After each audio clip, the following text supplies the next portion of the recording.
आप सभी का हार्दिक स्वागत है टोटल फिलॉसफी चैनल पर। आज हम एक ऐसे दार्शनिक की यात्रा पर निकलने वाले हैं जिसने इंसान को यह नहीं सिखाया कि क्या मानना है, बल्कि यह सिखाया कि सोचना कैसे है। एक ऐसा व्यक्ति जिसने कहा कि अगर इंसान बिना सोचे किसी नियम का पालन करता है तो वह धार्मिक हो सकता है, सभ्य हो सकता है, लेकिन नैतिक नहीं हो सकता। सवाल यह है, अगर पूरी दुनिया आपको गलत करने के लिए मजबूर करे तो क्या आपके भीतर इतनी ताकत है कि आप सही के साथ खड़े रह सकें? और अगर नहीं है तो क्या आप सच में स्वतंत्र हैं? यह सवाल आज का नहीं है। यह सवाल 200 साल पहले एक छोटे से शहर में पैदा हुए एक बेहद साधारण से दिखने वाले व्यक्ति ने पूरी मानवता के सामने रखा था। उसका नाम था इमानुएल कांट। कांट का जन्म किसी राजमहल में नहीं हुआ, ना ही वह किसी अमीर या शक्तिशाली परिवार से थे। उनका जन्म 17वीं शताब्दी के अंत में एक ऐसे घर में हुआ जहां अनुशासन, सादगी और कर्तव्य को जीवन से ऊपर रखा जाता था। उनके पिता एक साधारण कारीगर थे जो जूते बनाते थे और मां एक गहरी धार्मिक आस्था वाली महिला थी। लेकिन यह धर्म बाहरी कर्मकांडों का नहीं था, बल्कि भीतर के अनुशासन का था।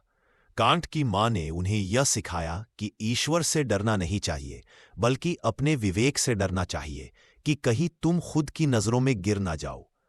कांट का बचपन दिखने में बेहद शांत था, लेकिन भीतर से वह लगातार प्रश्नों से भरा हुआ था। वह बाकी बच्चों की तरह शोर नहीं मचाते थे, खेलों में भी ज्यादा रुचि नहीं लेते थे। वह चीजों को देखते थे, सुनते थे और फिर बहुत देर तक उनके बारे में सोचते रहते थे। उन्हें यह जानना था कि नियम क्यों होते हैं, सच क्यों जरूरी है, और अगर कोई नियम तोड़कर लाभ पाले तो क्या वह वास्तव में जीत जाता है। उनका जीवन इतना नियमित था कि लोग मजाक में कहते थे, कांट की सैर देखकर घड़ी मिलाई जा सकती है। लेकिन यह बाहरी अनुशासन नहीं था, यह भीतर की व्यवस्था का प्रतिबिंब था। कांट मानते थे कि अगर मन में अव्यवस्था है तो कोई भी महान विचार जन्म नहीं ले सकता। इसलिए उन्होंने अपने जीवन को ही अपने दर्शन का पहला प्रयोग बना लिया। कांट ने कभी शादी नहीं की, उन्होंने कभी लंबी यात्राएं नहीं की। वह लगभग पूरी जिंदगी एक ही शहर में रहे, लेकिन इसके बावजूद उनके विचारों ने पूरी दुनिया की यात्रा की। यह हमें पहली बार यही रोककर सोचने पर मजबूर करता है, क्या बड़ा बनने के लिए दुनिया घूमना जरूरी है या खुद के भीतर उतरना? युवावस्था में कांट ने विज्ञान पढ़ा, गणित पढ़ा, तर्कशास्त्र पढ़ा। वह न्यूटन के विज्ञान से बेहद प्रभावित थे। उन्हें लगता था कि अगर प्रकृति के नियम इतने स्पष्ट और सटीक हो सकते हैं तो क्या मानव जीवन के लिए भी ऐसे नियम नहीं हो सकते? क्या नैतिकता भी कोई विज्ञान हो सकती है? लेकिन जैसे जैसे उन्होंने पढ़ना और सोचना गहराई से शुरू किया, उन्हें एक बड़ी समस्या दिखने लगी। विज्ञान हमें यह बता सकता है कि चीजें कैसे होती हैं, लेकिन ये नहीं बता सकता कि हमें क्या करना चाहिए। विज्ञान ये नहीं बता सकता कि झूठ बोलना गलत क्यों है या किसी कमजोर की मदद करना सही क्यों है। यहीं से कांट का असली संघर्ष शुरू होता है। उनके सामने प्रश्न था, अगर नैतिकता सिर्फ भावनाओं पर आधारित है तो वह बदल जाएगी, अगर वह धर्म पर आधारित है तो वह अलग अलग होगी। फिर ऐसा क्या है जो हर इंसान के लिए हर जगह हर समय सही हो सकता है? कांट ने बहुत साहस के साथ कहा, नैतिकता का आधार न तो डर होना चाहिए, न लालच, न स्वर्ग का वादा, न नरक का भय। नैतिकता का आधार होना चाहिए विवेक, वह आंतरिक आवाज जो आपको बताती है कि यह सही है, भले ही कोई देख न रहा हो। यहीं से कांट का दर्शन हमें असहज करना शुरू करता है, क्योंकि वह हमें यह कहने का मौका नहीं देता कि सब ऐसा ही कर रहे थे। कांट के अनुसार अगर पूरी दुनिया गलत कर रही हो तब भी सही वही रहेगा जो सही है। वह कहते हैं, अगर आप किसी नियम का पालन सिर्फ इसलिए करते हैं क्योंकि उससे आपको लाभ मिलेगा तो वह नैतिकता नहीं है, वह व्यापार है। और अगर आप किसी नियम का पालन सिर्फ इसलिए करते हैं क्योंकि सजा का डर है तो वह नैतिकता नहीं है, वह मजबूरी है। नैतिकता तब शुरू होती है जब आप बिना किसी लाभ के, बिना किसी डर के, सिर्फ इसलिए सही करते हैं क्योंकि वह सही है। अब जरा अपने जीवन पर नजर डालिए। आप सच कब बोलते? जब उससे फायदा होता है, या तब भी जब नुकसान तय होता है? कांट यहीं आपको पकड़ लेते हैं। वह आपको दोषी नहीं ठहराते, लेकिन आपको भागने भी नहीं देते। वो कहते हैं इंसान होना एक जिम्मेदारी है। अब हम कांट के उस विचार में प्रवेश करेंगे जिसने पूरी नैतिक दर्शन की दुनिया को हिला दिया, कर्तव्य। और वह एक नियम जिसे उन्होंने कहा, ऐसा नियम जो पूरी मानवता पर समान रूप से लागू हो सकता है। कांट के दर्शन में जैसे जैसे हम आगे बढ़ते हैं, एक शब्द बार बार हमारे सामने आता है, लेकिन वह शब्द साधारण नहीं है। वह शब्द है कर्तव्य।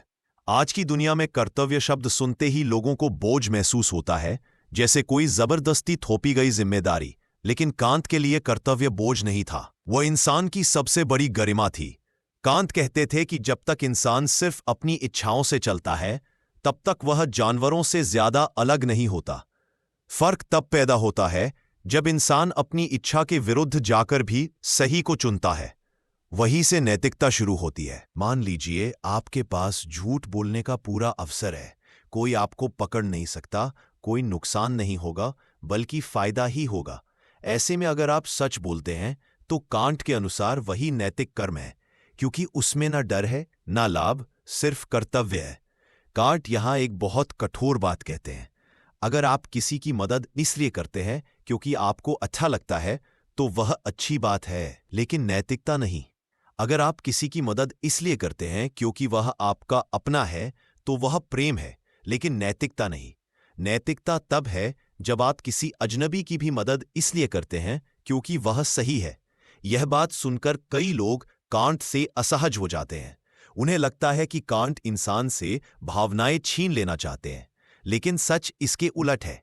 कांट भावनाओं को नकारते नहीं, वह बस उन्हें नैतिकता का आधार नहीं मानते, क्योंकि भावनाएं बदलती हैं, लेकिन सही गलत नहीं बदलना चाहिए। यहीं से कांट अपने सबसे प्रसिद्ध सिद्धांत तक पहुंचते हैं, जिसे उन्होंने कहा, ऐसा नियम जो किसी एक व्यक्ति के लिए नहीं बल्कि पूरी मानवता के लिए हो। वह पूछते हैं, जो काम तुम करने जा रहे हो, क्या तुम यह चाहोगे कि पूरी दुनिया वही काम करे? अगर नहीं, तो वह काम गलत है। अगर तुम झूठ बोलना चाहते हो तो खुद से पूछो, क्या तुम चाहोगे कि पूरी दुनिया झूठ बोले? अगर पूरी दुनिया झूठ बोलेगी तो सच का कोई अर्थ बचेगा क्या? अगर तुम धोखा देना चाहते हो तो खुद से पूछो, अगर सब धोखा देने लगें तो भरोसा बचेगा क्या? यही कांट हमें यह समझाते हैं कि नैतिकता व्यक्तिगत सुविधा का मामला नहीं है, यह एक सार्वभौमिक जिम्मेदारी है। इंसान अकेले नहीं जीता, उसके कर्म पूरी मानवता को प्रभावित करते हैं। कांट का मानना था कि इंसान अक्सर अपने गलत कर्मों के लिए तर्क ढूंढ लेता है। वह खुद से कहता है, इस हालात में यही सही था, मेरे पास कोई और रास्ता नहीं था, सब ऐसा ही करते हैं। लेकिन कांट कहते हैं, अगर हर इंसान अपने गलत काम के लिए हालात को दोष देने लगे तो नैतिकता नाम की कोई चीज बचेगी ही नहीं। इसीलिए कांट नैतिक नियम को हालात से ऊपर रखते हैं। वह कहते हैं, हालात कठिन हो सकते हैं, लेकिन सही वही रहेगा जो सही है। यह दर्शन बहुत असुविधाजनक है, क्योंकि यह हमें बहाने नहीं बनाने देता। यह हमें मजबूर करता है कि हम अपने कर्मों की जिम्मेदारी लें। अब यहां कांट एक और गहरी बात कहते हैं। वो कहते हैं, किसी इंसान का मूल्य उसके परिणाम से नहीं, उसकी नीयत से तय होता है। अगर आपने सही इरादे से काम किया लेकिन परिणाम गलत हो गया तो भी आप नैतिक हैं, और अगर आपने गलत इरादे से काम किया लेकिन संयोग से परिणाम अच्छा हो गया तो भी आप नैतिक नहीं हैं। आज की दुनिया परिणाम को सब कुछ मानती है, सफलता, पैसा, जीत, यही मापदंड है। लेकिन कांट हमें भीतर की ओर मोड़ते हैं। वो पूछते हैं, तुम जीत कर क्या बने और हार कर क्या बने? कांट का यह विचार हमें अपने ही जीवन पर कठोर नजर डालने को मजबूर करता है। क्या हम सही इसलिए करते हैं क्योंकि वह लाभदायक है, या इसलिए क्योंकि वह सही है? और अगर कोई सही काम हमें नुकसान पहुंचा दे तो क्या हम अगली बार भी सही करेंगे? यहीं से कांट का दर्शन सिर्फ किताबों की बात नहीं रहता, वह जीवन की परीक्षा बन जाता है। अब हम कांट की सबसे क्रांतिकारी बात पर आएंगे, आजादी और कर्तव्य का रिश्ता, और यह कि कांट क्यों कहते हैं कि सच्ची आजादी नियमों से नहीं बल्कि आत्म अनुशासन से जन्म लेती है। कांट जब आजादी की बात करते हैं तो वह हमें एकदम चौंका देते हैं। आमतौर पर हम आजादी को यह मान लेते हैं कि जो मन में आए वही कर सकें, किसी रोक टोक के बिना। लेकिन कांट कहते हैं कि अगर यही आजादी है तो फिर जानवर हमसे ज्यादा आजाद है, क्योंकि वे हर इच्छा को तुरंत पूरा करते हैं। इंसान की आजादी वहां से शुरू होती है जहां वह अपनी इच्छा को रोक सकता है। कांट के अनुसार जो व्यक्ति अपने मन का गुलाम है वह स्वतंत्र नहीं हो सकता। अगर आपकी हर इच्छा आपको नचाती है, अगर हर डर आपको मोड़ देता है, अगर हर लालच आपकी दिशा तय करता है, तो फिर आप निर्णय नहीं ले रहे, आप बस प्रतिक्रिया दे रहे हैं, और प्रतिक्रिया देने वाला व्यक्ति आजाद नहीं होता।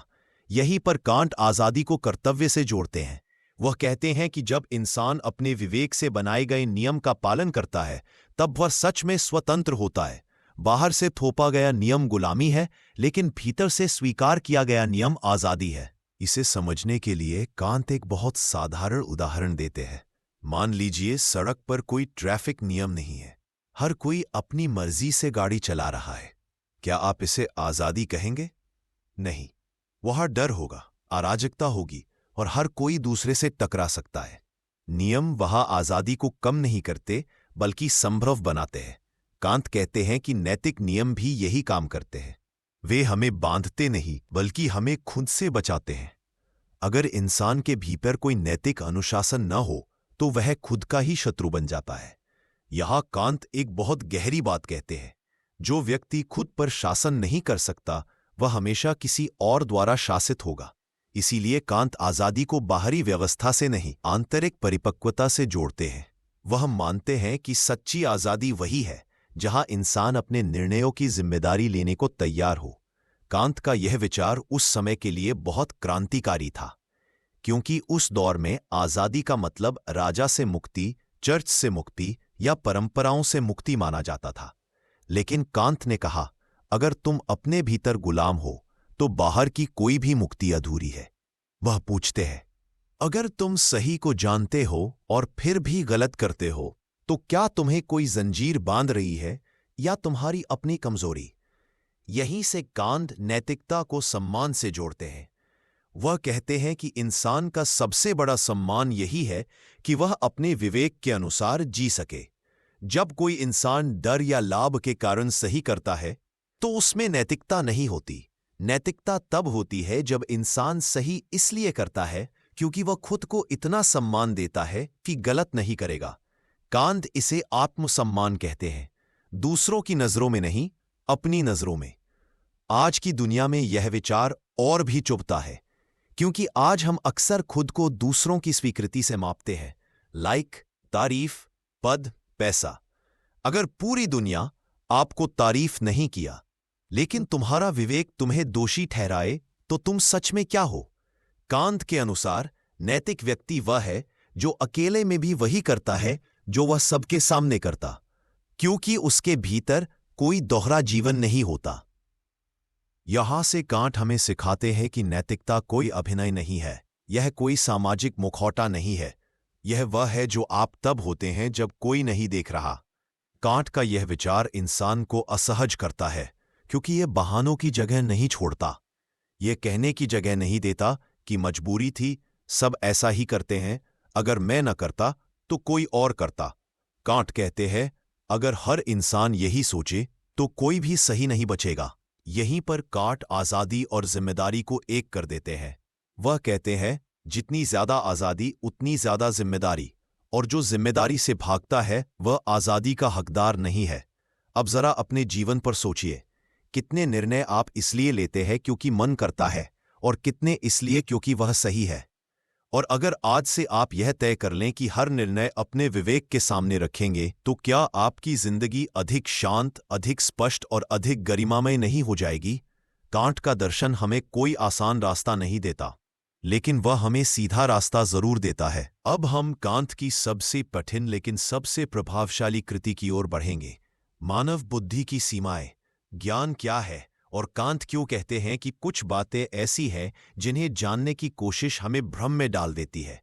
कांट जब ज्ञान की बात करते हैं तो वह सबसे पहले हमें यह स्वीकार करने को कहते हैं कि इंसान जितना जानता है उससे कहीं ज्यादा वह नहीं जान सकता। यह बात सुनने में निराशाजनक लग सकती है, लेकिन कांट के लिए यही ईमानदारी ज्ञान की शुरुआत है। उन्होंने यह देखा कि उनके समय के दार्शनिक या तो यह दावा कर रहे थे कि बुद्धि से सब कुछ जाना जा सकता है, या फिर यह कह रहे थे कि अनुभव के बिना कुछ भी सत्य नहीं। कांत ने दोनों को सुना और कहा दोनों अधूरे हैं। कांत के अनुसार ज्ञान सिर्फ बाहर की दुनिया से नहीं आता और ना ही सिर्फ मन के भीतर से। ज्ञान वहां पैदा होता है जहां अनुभव और बुद्धि आपस में मिलते हैं।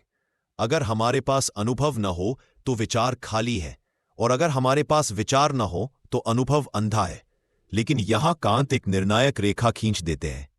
वह कहते हैं कि हमारी बुद्धि दुनिया को वैसी नहीं देखती जैसी वह अपने आप में है, बल्कि वैसी देखती है जैसी वह हमें दिखाई देती है। यह कोई छोटी बात नहीं है। इसका अर्थ यह है कि जो हम जानते हैं वह हमेशा हमारी समझ के ढांचे से होकर आता है। कांत कहते हैं कि समय और स्थान कोई बाहरी वस्तुएं नहीं हैं, बल्कि हमारी समझ के तरीके हैं। हम हर चीज को समय के भीतर घटित होते हुए देखते हैं और हर चीज को किसी न किसी स्थान में स्थित मानते हैं, लेकिन इसका यह अर्थ नहीं कि वास्तविकता स्वयं समय और स्थान में ही बंधी हुई है। यही कारण है कि कांत कहते हैं हम वस्तुओं को उनके वास्तविक रूप में नहीं जान सकते, हम सिर्फ उनके प्रकट रूप को जान सकते हैं। यह सुनकर कई लोग घबरा जाते हैं। उन्हें लगता है कि कांत सत्य को असंभव बना रहे हैं, लेकिन कांत ऐसा नहीं कर रहे। वह बस यह बता रहे हैं कि सत्य के भी स्तर होते हैं। एक स्तर वह है जो अनुभव में आता है, जिसे हम विज्ञान के जरिए समझते हैं। दूसरा स्तर वह है जो अनुभव से परे है, जैसे आत्मा, ईश्वर और स्वतंत्र इच्छा। कांत कहते हैं कि इन विषयों पर बुद्धि को जबरदस्ती लागू करना हमें भ्रम में डाल देता है। उन्होंने यह देखा कि जब इंसान ईश्वर को साबित करने की कोशिश करता है या आत्मा को प्रयोगशाला में पकड़ना चाहता है, तो वह अंतहीन विवादों में फंस जाता है। कोई जीतता नहीं, सिर्फ भ्रम बढ़ता है। इसलिए कांत कहते हैं जो चीजें बुद्धि के दायरे में नहीं आती उन्हें बुद्धि से पकड़ने की जिद मत करो। लेकिन इसका यह अर्थ नहीं कि कांत ईश्वर या आत्मा को नकारते हैं। वह बस उन्हें ज्ञान का विषय नहीं मानते, उनके लिए यह नैतिकता का विषय है। वह कहते हैं मैं ईश्वर को इसलिए नहीं मानता क्योंकि मैं उसे जान सकता हूं, बल्कि इसलिए मानता हूं क्योंकि बिना नैतिक अर्थ के जीवन दिशाहीन हो जाता है। कांत यहां एक बहुत गहरी बात कहते हैं। ईश्वर हमारे ज्ञान की सीमा से बाहर है, लेकिन हमारे कर्तव्य की नींव में है। इसका अर्थ यह है कि इंसान को यह विश्वास होना चाहिए कि उसके कर्म सिर्फ इस दुनिया तक सीमित नहीं है। अगर इंसान यह मान ले कि जीवन सिर्फ लाभ और हानि का खेल है, तो नैतिकता कमजोर पड़ जाती है। इसलिए कांत नैतिक विश्वास की बात करते हैं, न कि तर्क सिद्ध प्रमाण की। कांत ने बुद्धि को विनम्र बनाना चाहा। वह चाहते थे कि इंसान यह माने कि हर चीज को जान लेना ही ज्ञान नहीं है। कभी कभी यह जान लेना कि हम क्या नहीं जान सकते, उससे ज्यादा जरूरी होता है। आज की दुनिया में जहां हर इंसान खुद को विशेष मानता है, जहां हर सवाल का तुरंत जवाब चाहिए, कांत हमें रोककर कहते हैं सोचो, ठहरो और यह स्वीकार करो कि सीमाएं भी जरूरी हैं, क्योंकि बिना सीमा की बुद्धि घमंड बन जाती है और घमंड नैतिकता को नष्ट कर देता है। कांत के अनुसार सबसे खतरनाक चीज वह बुद्धि है जो खुद को सर्वशक्तिमान समझने लगे। ऐसी बुद्धि इंसान को ऊपर नहीं उठाती, बल्कि उसे भ्रम में डुबो देती है। यहीं से कांत का दर्शन हमें एक नई दिशा देता है। वह कहता है बुद्धि का उपयोग करो, लेकिन उसे भगवान मत बना लो। विज्ञान को सम्मान दो, लेकिन उसे नैतिकता से ऊपर मत रखो। अब जरा अपने जीवन पर सोचिए, क्या आप हर चीज पर राय बनाना जरूरी समझते हैं? क्या आप हर सवाल का जवाब देना चाहते हैं? और अगर आप ये मान ले कि कुछ बातें ऐसी हैं जिन्हें समझने के लिए समय, विनम्रता और मौन चाहिए, तो क्या आपकी सोच अधिक गहरी नहीं हो जाएगी? कांट का दर्शन किताबों तक सीमित नहीं रहा। वह चुपचाप आधुनिक दुनिया की नींव में उतर गया। आज जब हम मानवाधिकार, समानता, न्याय, कानून और गरिमा जैसे शब्दों का उपयोग करते हैं, तो उनके अर्थ के भीतर कहीं न कहीं कांट की वही आवाज गूंज रही होती है कि हर इंसान अपने आप में मूल्यवान है और किसी भी हालत में उसे केवल साधन की तरह इस्तेमाल नहीं किया जा सकता। कांट के समय में यह विचार बेहद असामान्य था। समाज पद, जन्म, धर्म और शक्ति के आधार पर बटा हुआ था। कुछ लोगों को स्वाभाविक रूप से श्रेष्ठ माना जाता था और कुछ को उपयोग की वस्तु। कांट ने इस पूरी व्यवस्था को एक ही वाक्य में चुनौती दी, इंसान को कभी भी सिर्फ साधन मत बनाओ, उसे हमेशा उद्देश्य समझो। इसका अर्थ बहुत गहरा है। इसका अर्थ यह है कि कोई भी व्यवस्था, कोई भी सरकार, कोई भी संस्था अगर इंसान की गरिमा को कुचलकर लाभ कमाती है तो वह नैतिक नहीं हो सकती, चाहे वह कितनी ही सफल क्यों न दिखे। कांट के लिए सफलता का माप पैसा या शक्ति नहीं था, बल्कि यह था कि व्यवस्था इंसान को क्या बना रही है। यहीं से कांट का दर्शन कानून से जुड़ता है।